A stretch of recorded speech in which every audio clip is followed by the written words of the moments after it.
आइए जानते हैं आज के कुछ अंतर्राष्ट्रीय खबरों को। पहले एक नजर आज की हेडलाइंस पर। कश्मीर से गुजरात, पंजाब, राजस्थान तक पाकिस्तान से सटे बॉर्डर इलाकों में कल फिर बड़ी मॉक ड्रिल। मणिपुर में अचानक सरकार बनाने की हलचल, गवर्नर से मिले बीजेपी नेता। मंत्री विजय शाह की गिरफ्तारी पर सुप्रीम कोर्ट की रोक, अब हाई कोर्ट की जगह शीर्ष अदालत में भी सुना जाएगा मामला। भारत बनाएगा 5वीं पीढ़ी का लड़ाकू विमान। खरीफ फसल पर एमएसपी तय, ब्याज सहायता योजना का ऐलान। जब प्लेन के अंदर घुस गया कबूतर, फ्लाइट के अंदर का नजारा हुआ वायरल, यात्री पकड़ने लगे कबूतर। हर दिन लापता था, ये आखिरी खाना है, हिटलर का भोजन चखने वाली महिलाओं की आपबीती। गाजा में उलझा भोजन बांटने का मामला, भूख पर राजनीति के आरोप। द टेट्रेस की कंफर्म कंटेस्टेंट लिस्ट आई सामने, करण कुंद्रा और सुधांशु पांडे समेत 22 कंटेस्टेंट आएंगे नजर। और फ्लिप मारने वाले ऋषभ पंत पर बीसीसीआई ने ठोका 30 लाख का जुर्माना। पाकिस्तान से सटे राज्यों में गुरुवार शाम को मॉक ड्रिल होगी। ये मॉक ड्रिल गुजरात, पंजाब, राजस्थान और जम्मू कश्मीर में होगी। इस दौरान लोगों को सतर्क रहने की हिदायत दी जाएगी। सरकार ने 4 राज्यों जम्मू कश्मीर, पंजाब, राजस्थान और गुजरात में मॉक ड्रिल करने का आदेश दिया है। इन 4 राज्यों की सीमा ही पाकिस्तान से लगती है। भारत और पाकिस्तान के बीच 3300 किलोमीटर से ज्यादा लंबी सीमा है। जम्मू कश्मीर से लगने वाली सीमा को नियंत्रण रेखा यानी एलओसी कहा जाता है, जबकि पंजाब, राजस्थान और गुजरात से लगने वाली सीमा अंतर्राष्ट्रीय सीमा कहलाती है। इससे पहले भी केंद्र सरकार ने पाकिस्तान के साथ तनाव के बीच 7 मई को देश के 244 जिलों में मॉक ड्रिल करने का ऐलान किया था, लेकिन 6 से 7 मई की रात भारत ने पाकिस्तान के आतंकी ठिकानों पर सैन्य कार्रवाई की। ऑपरेशन सिंदूर के तहत भारत ने पाकिस्तान के 9 आतंकी ठिकानों पर सटीक हमला किया था, जिसमें कई आतंकवादी मारे गए थे। लेकिन पाकिस्तान के 12 और आतंकी ठिकानों की लिस्ट तैयार है। पीओके से लेकर पाकिस्तान के अंदर तक आतंक की जड़ों को खत्म करने का ऑपरेशन चल रहा है। मणिपुर में बीजेपी ने सरकार बनाने का दावा पेश कर दिया है। बीजेपी नेता थोकचोम राधेश्याम सिंह ने बुधवार को राज्यपाल अजय कुमार भल्ला से मुलाकात के बाद दावा किया है कि सूबे में नई सरकार बनाने के लिए 44 विधायक तैयार है। उन्होंने 9 अन्य विधायकों के साथ राजभवन में राज्यपाल से मुलाकात की। राधेश्याम सिंह ने कहा, लोगों की इच्छा के मुताबिक 44 विधायक सरकार बनाने के लिए तैयार है। हमने राज्यपाल को यह बता दिया है। हमने इस मुद्दे के लिए क्या समाधान हो सकते हैं, इस पर भी चर्चा की। उन्होंने कहा है कि राज्यपाल ने हमारी बात पर गौर किया और लोगों के सर्वोत्तम हित में कार्रवाई शुरू करेंगे। यह पूछे जाने पर कि क्या वे सरकार बनाने का दावा पेश करेंगे, उन्होंने कहा कि भाजपा का केंद्रीय नेतृत्व इस बारे में फैसला लेगा। सुप्रीम कोर्ट ने मध्य प्रदेश के मंत्री विजय शाह को दी गई राहत बढ़ा दी है। इसके साथ ही शीर्ष अदालत ने हाई कोर्ट ने कार्रवाई बंद करने को कहा है, क्योंकि सुप्रीम कोर्ट खुद मामले पर सुनवाई कर रहा है। दरअसल विजय शाह ने पाकिस्तान और पाकिस्तान के कब्जे वाले जम्मू कश्मीर में आतंकी ठिकानों पर चलाए गए ऑपरेशन सिंदूर के बारे में मीडिया को जानकारी देने वाली कर्नल सोफिया कुरैशी के खिलाफ विवादित टिप्पणी की थी। मामले में उनके खिलाफ एफआईआर दर्ज की गई थी। इसे लेकर विजय शाह सुप्रीम कोर्ट पहुंचे थे, जहां कोर्ट ने उनकी गिरफ्तारी पर रोक लगा दी थी। आज हुई सुनवाई के दौरान कोर्ट ने भाजपा नेता कुंवर विजय शाह की गिरफ्तारी पर रोक के अपने अंतरिम आदेश को आगे बढ़ा दिया। सुप्रीम कोर्ट ने मध्य प्रदेश हाई कोर्ट के सामने लंबित कार्रवाई को भी बंद कर दिया, क्योंकि शीर्ष अदालत इस मामले पर विचार कर रही है। भारत के पहले 5वीं पीढ़ी के लड़ाकू विमान एडवांस्ड मीडियम कॉम्पैक्ट एयरक्राफ्ट विकसित करने के कार्यक्रम को मंजूरी मिल गई है। इससे पहले पिछले साल सुरक्षा मामलों की कैबिनेट समिति ने 5वीं पीढ़ी के मल्टी रोल फाइटर जेट विकसित करने के लिए 15,000 करोड़ रुपए के कार्यक्रम को मंजूरी दी थी। 5वीं पीढ़ी का लड़ाकू विमान बनते ही भारत उन चुनिंदा देशों में शामिल हो जाएगा जिसके पास वायुसेना में दुनिया की सबसे आधुनिक तकनीक के फाइटर जेट मौजूद मौजूद है। रक्षा मंत्री राजनाथ सिंह ने AMCA कार्यक्रम के क्रियान्वयन को मंजूरी दी है। इससे भारत की स्वदेशी रक्षा क्षमताएं बढ़ेंगी और एक मजबूत घरेलू एरोस्पेस औद्योगिकी पारिस्थितिक तंत्र को बढ़ावा मिलने का दावा किया जा रहा है। इसे ADA कार्यक्रम के तहत आयोजित किया जाएगा।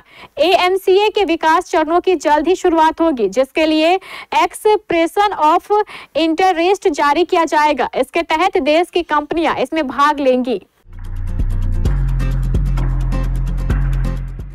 केंद्रीय मंत्रिमंडल की बैठक में आज 5 अहम फैसले लिए गए, जिनकी जानकारी केंद्रीय मंत्री अश्विनी वैष्णव ने दी। किसानों के कल्याण को प्राथमिकता देते हुए खरीफ फसलों के लिए न्यूनतम समर्थन मूल्य के तहत 2,07,000 करोड़ रुपए की मंजूरी दी गई है। इसके अलावा किसानों को सस्ती दरों पर ऋण उपलब्ध कराने के लिए ब्याज सहायता योजना को भी स्वीकृति दी गई है। इसके अलावा 3 प्रमुख परियोजनाएं भी हरी झंडी मिल चुकी है। इनमें आंध्र प्रदेश में 4 लेन बदवेल नैरोल हाईवे, महाराष्ट्र में 135 किलोमीटर लंबी वर्धा बलाशाह रेल लाइन और मध्य प्रदेश में 41 किलोमीटर लंबी रतलाम नागदा रेल लाइन को चौड़ा करने की योजना शामिल है। प्लेन जब टेक ऑफ करने ही वाला होता है, उस दौरान कई सेफ्टी चेक होते हैं, जैसे विमान की तकनीकी जांच, मौसम की जानकारी, वजन और संतुलन का आकलन, रनवे की स्थिति, पायलट और एयर ट्रैफिक कंट्रोल के बीच संपर्क, यात्रियों के लिए सुरक्षा निर्देश और आपातकालीन तैयारियां। लेकिन एक फ्लाइट की टेक ऑफ से पहले ही कहानी थोड़ी अलग निकली। अमेरिका का ये फ्लाइट बस उड़ने ही वाला था, लेकिन एक कबूतर ने फ्लाइट का सारा माहौल बदल दिया। अमेरिका के Minneapolis Saint Paul international airport से मेडिसिन विस्कॉनिक्स के लिए उड़ान भरने जा रही डेल्टा एयरलाइंस की फ्लाइट 2348 में एक अजीबोगरीब नजारा देखने को मिला। टेक ऑफ से ठीक पहले विमान के अंदर एक कबूतर उड़ता हुआ दिखाई दिया, जिसे पकड़ने की कोशिश एक यात्री ने की। वे महिलाएं जो हिटलर का खाना चाहती थी, उन्हें हमेशा ये डर सताता रहता था कि ये उनका आखिरी खाना होगा, क्योंकि हिटलर को जहर देने की इच्छा रखने वाले दुश्मनों की सूची काफी लंबी थी।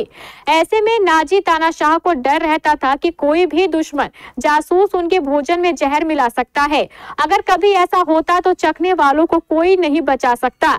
2013 में बर्लिन की रहने वाली 95 वर्षीय मार्गेट वेल्क ने दशकों की चुप्पी तोड़ते हुए दावा किया था कि उन्हें और 14 अन्य महिलाओं को हिटलर का खाना खाने का काम सौंपा गया था, ताकि यह जांचा जा सके कि वह सुरक्षित है या नहीं। यह देखते हुए कि हिटलर शाकाहारी था, वोल्क और उनकी साथी कथित तौर पर स्वादिष्ट भोजन का आनंद लेते थे, जिसमें चावल या पास्ता के साथ सतवारी और बेल मिर्च शामिल होते थे। डेली मेल की रिपोर्ट के मुताबिक वोल्क का 2014 में निधन हो गया। उन्होंने सारी बातें एक इंटरव्यू के दौरान कही थी।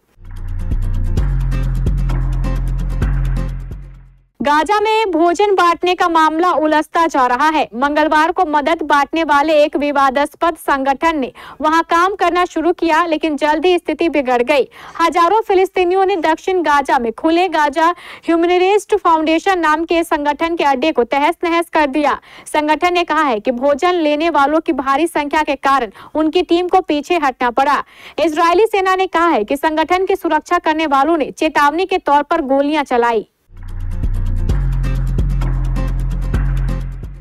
जब से OTT platform Amazon prime video ने रियलिटी शो द टेररिस्ट का ऐलान किया है, तब से इसके कंटेस्टेंट को लेकर चर्चा चल रही है। अभी तक ऑफिशियल लिस्ट जारी नहीं की गई है, पर हर कोई जानना चाहता है कि आखिर इस शो में कौन-कौन से सेलिब्रिटी कंटेस्टेंट शामिल होंगे। द टेररिस्ट इसी नाम के इंटरनेशनल रियलिटी शो का भारतीय अपडेशन है, जो पहले से ही 30 देशों में लॉन्च हो चुका है।